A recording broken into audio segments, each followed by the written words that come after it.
The New Orleans Pelicans pulled off the trade of the season by snagging DeMarcus Cousins at the All-Star break, and they promptly lost their first 3 games afterwards by an average of 17 points. Looking at the Pelicans seasons, do you guys think that Nola will make the playoffs or return to the lottery? What you got?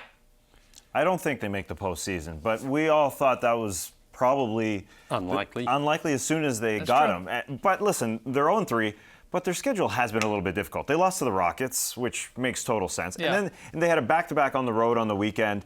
And my problem watching those games was that DeMarcus Cousins wasn't a superstar.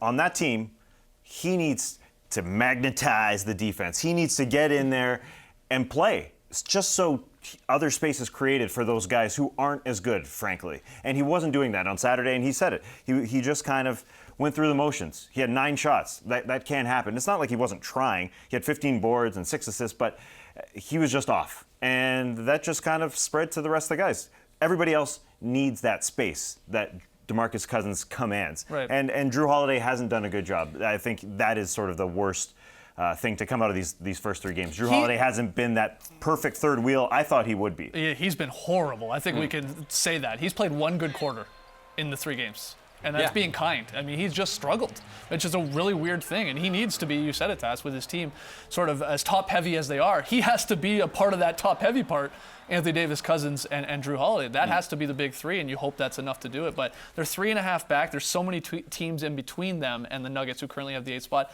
They have 5 games against, like a combined 5 games against the Blazers and the Nuggets. They almost have to sweep those, I think, to have any chance to get in there. So 10% chance, 15% chance of maybe, but I'm with you guys. They have the talent, but there's just so many moving parts, so many working. Jared Jack just joined the team. Hollis Thompson just worked the team. Omri Caspi just left. Reggie Williams just joined the team. For a playoff team, that's tough. And no Cousins in their next game. Right. Because that foul was not rescinded. All right, so we say lottery. Trey, what's the answer? Yeah, I agree. Also going back to the lottery, the math's just too hard. Only 22 games left? What happened to this season? Only